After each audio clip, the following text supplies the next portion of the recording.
নমস্কার বন্ধুরা, beauties kitchen and passion চ্যানেলে আমার পরিবারের সকল সদস্যদের জানাই স্বাগত। তো সকাল সকাল উঠেই একদম রান্নাঘরে চলে এসেছি। আজ তো একটা বিশেষ মুহূর্ত। প্রত্যেকটি বোন দিদিদের যেমন একটা সুন্দর দিন, তেমন দাদা ভাই প্রত্যেকেরই তাই, তাদেরও জীবনে একটা স্পেশাল দিন।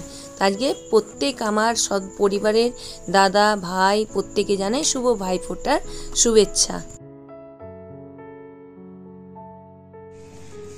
তো দেখো, এখন তো ফুল তুলে আনলাম। আজকে তো সব সকাল সকাল ওঠা হয়েছে, সব চাটা করে দিলাম। আর এদিকে বিছানা পাট তোলা হয়ে গেছে। আর দাদা তো আজকেই চলে যাবে, বেরিয়ে যাবে। ও আজকে 1-1:30টার মধ্যে বেরোলে বলেছে ভালো হয়। এখান থেকে একদম বিলাসপুর চলে যাবে। তো মনটা খারাপ, একটা দিন থাকতেই পারতো, কিন্তু ওর যে ওই স্কুলের চাকরি থাকলে সব ইয়ে হয়। আর 1 সপ্তাহ আগে এসেছি, ওই জন্য ছুটিটা একদমই ও আর পাইলো না। বলে না, আজকে যেতেই হবে, কালকে জয়েন করতে হবে। আর ওইদিকে তো মায়ের মন খারাপ, কারণ এই যে যাবে আসবে আবার সেই 5-6 মাস পর, মানে সেই জুন জুলাই সামার ভ্যাকেশন আসবে, ওই তাই জন্য। আর চলো চানটা করে নি। ভাইফোঁটার দিন সকালবেলায় উঠেই জামা কাপড় কেচে আজকে আমি শুকোতে দিয়ে দিয়েছি। তারপর ফুল তুলে আনলাম, ভাবিকে খেতে দিলাম। সকাল থেকে টুকটুক করে চলছে। তারপর এখন বাসনপত্র ধুয়ে আসলাম। এখন এবার ফুল তুলে নিয়ে এসে চানটা করব, করে এবার জোগাড় করতে বসবো। আর টিফিনে তো সব অ্যারেঞ্জমেন্ট করে এসেছি, গিয়ে হবে যা হবে। আর এই গপুকে ফোঁটা দেওয়া হবে, বাবাকে দেবে, 2 বাবাকেই দেবে মেয়ে। তো সেই সব কিছু বন্দোবস্ত করব। আগে এই ঘরটা ঝাঁট দিয়ে মুছবো। তো আগে চলো তাড়াতাড়ি গিয়ে ঘরটা ঝাঁট দিয়ে মুছে নিই।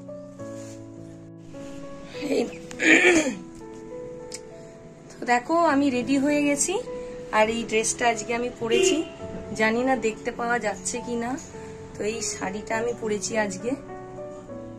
এখন এবার চান টান করে এবার পুজো করব। তো মোটামুটি সব কিছু মানে অ্যারেঞ্জমেন্ট করবো এবার। তো চলো তাড়াতাড়ি ভাইফোঁটার কাজটা সেরে নিই, তারপরে দুপুরের খাওয়া দাওয়ার ব্যাপার আছে। তারপর তো দাদা বেরিয়ে যাবেই বললাম। আগে চানটা করলাম, বাবিকে চানের ব্যবস্থা করে চান করিয়ে দিলাম, আর নিজে এখন রেডি হয়ে নিলাম। আর এই শাড়িটা দিয়েছিল আমাকে আমার ভাগ্নি, এই পাশে যে ননদ থাকে তার মেয়ে, ব্যাঙ্গালোরে থাকে, আমাকে দিয়েছিল এই শাড়িটা। তো পরাই হয়নি, 2 বছর হয়ে গেছে। ও ছিল আসলে আমার যে কোনো, আমি যেহেতু কুর্তি আর চুড়িদারটা বেশি পরি, তাই জন্য আমার শাড়ির ব্লাউজগুলো ঠিকঠাক মানে টাইমে বানানো হয় না। তো যে বছরের যেটা কোনোদিন সে বছর পরতে পারে না। তো এবছরেরটা এখন পরলাম। এবছরের পুজোর যে যা শাড়িগুলো কিনেছি অমনিই আলমারিতে রয়েছে, পরাই হয়নি। তো ওগুলো কদিন পর পিকো ফলস করে বানাতে দেব, তারপর পরতে পারবো। সামনে বিয়ে বাড়িগুলোও আছে, তো একটু পরবো। এখন এই শাড়িটাই পরলাম। কেমন হয়েছে, কেমন লাগছে সেটা অবশ্যই জানিও তোমরা। তো চলো তাড়াতাড়ি আমি পুজোটা করে নিই। একটা বিশেষ অনুষ্ঠানে দেখবে পুজো তো একটা ব্যাপার থাকেই, তার সাথে আবার এই ভাইফোঁটার থালাটাও তৈরি করা কিন্তু একটা কাজ থাকেই। চন্দন গোলা, ধূপ দুব্ব, নানা রকমের টুকটাক জিনিস লাগে। শঙ্খ লাগবে। এই বাতিটাই জ্বালালাম আজকে, আর আমি মানে প্রদীপ জ্বালালাম না। তো যাই হোক, আশীর্বাদী যে যে জিনিসগুলো লাগে সব কটা জিনিস, ভাইফোঁটাতে যে কটা লাগে সবই আমি একে একে দেখতে পাচ্ছ জোগাড় করে নিচ্ছি। যদিও চন্দনটা আমি গুলিনি, মায়া গেছিল সেখান থেকে গোলা চন্দন নিয়ে এসে, গুঁড়ো চন্দন, তো সেটাকেই আমি এই ছোট্ট বাটিটাতে গুলে দিয়েছি। কাজ আজকাল সব কত তাড়াতাড়ি মানে হয়ে যাচ্ছে বলো, হাতের কাছে নানা রকমের যোগান দিয়ে। আর এই যে দেখতে পাচ্ছ জামাটা, এটা আমি গোপু সোনার জন্য কিনেছি। আর এই স্পেশালভাবে এই জামাটা বা এই থালাটা সাজানোর একটাই বিশেষ উদ্দেশ্য, আমার মেয়ে যে ইংলিশ আন্টির কাছে পড়তে যায়, সেই আন্টি গোপালের জন্য পুজো দিয়ে দিতে বলেছিল। তো দিতে বলেছিল তো আগেই, আমি কিনিনি বা পুজোটার জন্য মিষ্টি এসব কিছুই করিনি।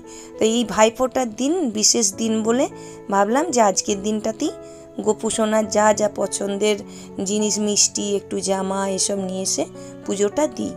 আন্টি কোনো কিছু একটু হয়তো গোপালকে পুজো দেওয়ার কিছু একটা বলে করেছিল। তো যাই হোক, মানে তো আন্টির মনস্কামনা কিছু পূর্ণ হয়েছে, তার জন্য দিয়ে দিতে বলেছিল পুজো। আমি একটুখানি জামা, প্রসাদের জন্য এই যে দেখতে পাচ্ছ সব কিছু মিষ্টি এই ভাইফোঁটার দিনে কিনে নিয়ে এসেছি। আর আজকে কিন্তু ছোট সদস্য দিয়েই ভাইফোঁটাটা শুরু হবে। প্রত্যেক বছরই আমার বাড়িতে এই ভাইফোঁটার দিনটাতে সব থেকে ক্ষুদ্র সদস্য আমার গপু, তাকে দিয়েই শুরু করায়। তারপর 2 দাদুকে দেয়, মামা বাড়ির দাদু আর এই বাড়ির দাদু। দুটো মানুষই এখন সত্যি কথা আমাদের থেকে অনেক দূরে চলে গেছে, কিন্তু অনেক দূরে চলে গেলেও বিশেষ দিনে তা আমরা নিজেদের কাছে এইভাবেই মনে হয় যেন রয়েছে, আনন্দ করে এই জিনিসটাকে, এই ভাইফোঁটাটা দিয়েই নিজেদের কাছে রেখে দিই। তো দেখো থালা সাজিয়ে আগে গপুকে ফোঁটা দেবে, তারপরে আবার থালা একে একে সাজিয়ে 2 দাদুকে ফোঁটা দিয়ে দেবে। এই যে বাবি তো গপুকে ফোঁটা দেওয়া শুরু করে দিয়েছে, তারপর দাদুদের দেবে। আর নিচেতে তারপর তো অপেক্ষা করছে কাকাই, তারপর আমার দাদা, প্রদীমামু সবাই রয়েছে, তা একে একে সবাইকেই দিতে হবে। ভাইকে এখন যত্ন করে ফোঁটা দিয়ে তারপরে দেখো মিষ্টি খাইয়ে দিচ্ছে। বাবি যদি এইভাবেই অভ্যস্ত, বাবির তো আর কোনো ভাই নেই, তাই গপুকে অনেক পরে দিলেও প্রথম দিকে কিন্তু এই বাড়ির দাদুকে আর কাকাইকেই ফোঁটা দিত। এখন তো মানে গপু সোনাও হয়েছে, তাকেও ফোঁটা দিচ্ছে। আর আমার বাড়ির যে আমার বাবাকে বাবিও দেখেনি, বা আমার বাবাও বাবিকে দেখেনি, তাই দুজনেরই সৌভাগ্য হয়নি কেউ কাউকে ফোঁটা দেওয়া, বা সেই মামা বাড়ির দাদু নাতনির আদর আবদার সেই সময়টা বাবিও পায়নি, আমার বাবাও পায়নি। তবে কানে শুনেছিলেন যে আমার এরকম কিছু একটা বাড়িতে নতুন অতিথি আসতে চলেছে, এইটুকুই। তো সেই সব দিন হলেও আজকের দিনটাও স্পেশাল, বাবাকে এইভাবেও যে ফোঁটা দিচ্ছে, বাবার সাথে এইভাবেও যোগ রয়েছে, এটা একটা আলাদা আনন্দেরই। আর দুজনের সাথে যে দেখা সাক্ষাৎ যোগাযোগ সেইভাবে সামনাসামনি হয়নি, তাই বাবিনের আক্ষেপটা রয়েই গেছে। আর বাবার গল্প একটু আমার মুখে শোনে, তো তাই ও একটু আফসোস করে। তো বাবির ফোঁটা দেওয়া হয়ে যাওয়ার পর এখন আমি বসেছি দাদাকে ফোঁটা দিতে।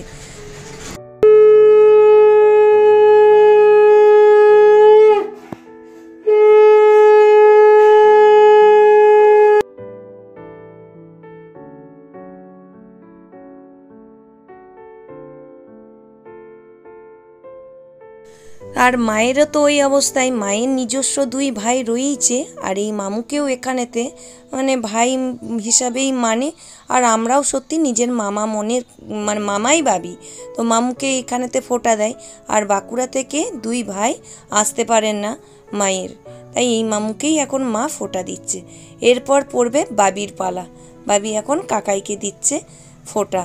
আর এই ছোট ঘর বলে একসাথে সবাই মিলে যে আসন পেতে সাজিয়ে ফোঁটা দেওয়া যাবে সেটা দিতে পারা যায় না, একে একে দিতে হয়। আর বাবির এবারে আবার একটি ক্যান্ডিডেট বেড়েছে জানো, এই দেখো কেলটিকে বাবি ফোঁটা দিচ্ছে। নামটা শুনতে কেলটি, আসলে কিন্তু ও ভাই ছেলেই, তাই বাবির আবার ক্যান্ডিডেট হলো কেলটি। তাকে ফোঁটা দেওয়ার পরে এখন গরম গরম ফুলকো ফুলকো লুচি সবার জন্য ভাজা হয়েছে, সবার জন্য আজকে টিফিনের দেখতে পাচ্ছ লুচি আর এখানে আলুর তরকারি। সবার খাবারের বন্দোবস্ত করার পর নিজেও একটি প্লেট কিন্তু সাজিয়ে নিয়েছি, আলুর তরকারি আর লুচি। আর ওইদিকে দুপুরে রান্নাবাটিও চলছে। তো চলো এখন আগে টিফিনটা করি, তারপর ওই দিকটা তোমাদের দেখাচ্ছি।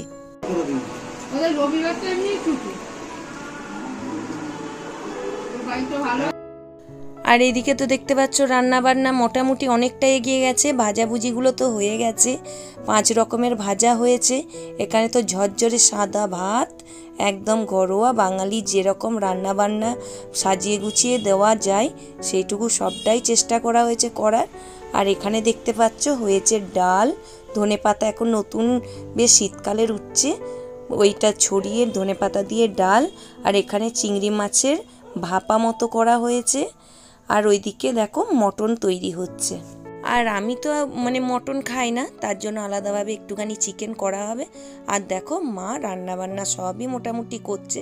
আর দাদা যেহেতু আজকে তাড়াতাড়ি চলে যাবে, ওই জন্য ভীষণ মনটাও খারাপ, আর তাড়াতাড়ি 1টার মধ্যে রান্না করে দিতে হবে, তাই অনেক সকাল থেকে তাড়াতাড়ি রান্নার তোড়জোড়ও শুরু হয়েছে, অনেকটা হয়েও গেছে। আর দুপুরবেলায় এত তাড়াহুড়ো করে সব কিছু হলো, মানে বুঝতেই পারছো একটা অনুষ্ঠানের দিন, সেই দিনকে এত রান্নাবান্না থাকে, তারপরে খাওয়া দাওয়া, টিফিন ফোটা একটা ব্যাপার ছিল, তার মধ্যে আবার দাদাও চলে গেল, সেই মিলিয়ে তখন আর আমি ভিডিও করতেই পারিনি। এখন সন্ধ্যাবেলাতে ভিডিও করছি আর 2 কাপ চা নিয়ে আমি ইন্দ্রজিৎ বসেছি। আর আজকে তুবড়ি প্রতিযোগিতা হবে মাঠে, আমি আর ভাবি সেখানেতে যাব। তো দেখো চলেই এসেছি তুবড়ি প্রতিযোগিতা দেখতে। এই তুবড়ি প্রতিযোগিতাটা এখানে স্পেশাল। এই রকম সুন্দর তুবড়ি প্রতিযোগিতা কিন্তু আমি কোথাও এর আগে দেখিনি। হয়তো হতেই পারে অন্য অন্য জায়গায় হয়, কিন্তু এটা একটা কম্পিটিশান ব্যাপার বলে এটা জানি আরও ভীষণ দারুণ সুন্দরভাবে হয়। কম্পিটিশান না হলে দেখতে এমনি টুকটাক জ্বালানো হলো সেটা আলাদা, কম্পিটিশান বলে এই বেশ বড় বড় সাইজের হাঁড়ির মতো এরকম খোলের তুবড়ি বানিয়ে এনে আর এখানে প্রতিযোগিতায় করা হয়। আর একটা বাঁশ পোতা হয়, সেখানেতে কতটা কার লেন্থ উঠছে সেটা হিসাব করা হয়। তো আমরা প্রত্যেক বছর এটাকে কোনো মতে মিস করি না। এটা আমার এখানের সবথেকে বেস্ট একটা অনুষ্ঠানের মতন লাগে। তাই আজকের দিনেও বাবি আর আমি চলে এসেছি। এবারে অবশ্য বাবির পরীক্ষাটাও কিছুদিন পর বলে রিল্যাক্সে বাবিও একটু দেখতে আসতে পেরেছে। অন্য বছর তো পরীক্ষা চলে, একদমই আসতে পারে না, তাও আমি কিন্তু আসি, কোনো বার মিস করি না। দেখো একটার পর একটা কত সুন্দর তুবড়িগুলো জ্বলছে। মনটা একদম খারাপ হয়ে গেছিলো ভাইফোঁটার এই বিশেষ দিনে দাদা চলে যেতে। একটা দিন থাকলে বেশ ভালো লাগতো, কিন্তু ও কোনো মতে থাকতে পারলো না। তো কি আর করব, কিছু করার নেই। মন খারাপ নিয়েও এই তুবড়ি প্রতিযোগিতাটা দেখতে এসে মনটা একটু ভালো হয়ে গেল। আর এখানে দেখো মা এখানেতে মণ্ডপে বসে রয়েছে।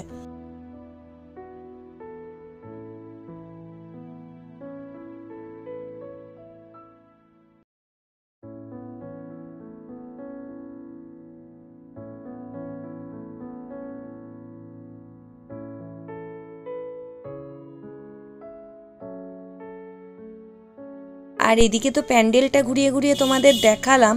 আর এদিকে দেখো তুবড়ি প্রতিযোগিতা হওয়ার পর এখানেতে আমরা গুটি কয়েক লোকজন রয়েছি, সবাই বাড়ি চলে গেছে। আর এখানে আজকে ড্রয়িং প্রতিযোগিতা হয়েছিল। ছোট ছোট খুদে সদস্যরা কি সুন্দর তারা এঁকেছে। আর এই আঁকাগুলো আবার এখানে ঝোলানো হয়েছে, টাঙিয়ে দিয়েছে সবাই। এগুলো আমি আর ভাবি মানে দেখছি এগুলোকে। দুদিকে অনেক বাচ্চারা এই প্রতিযোগিতাটাতে নাম দিয়েছে, দেখো কত সুন্দর এঁকেছে। তো চলো এই করে পুরো দিন ভালোভাবে কেটেই গেল। তো আজকের ভিডিওটা এখানেই শেষ করলাম। ভালো লাগলে একটা লাইক শেয়ার সাবস্ক্রাইব করে দিও।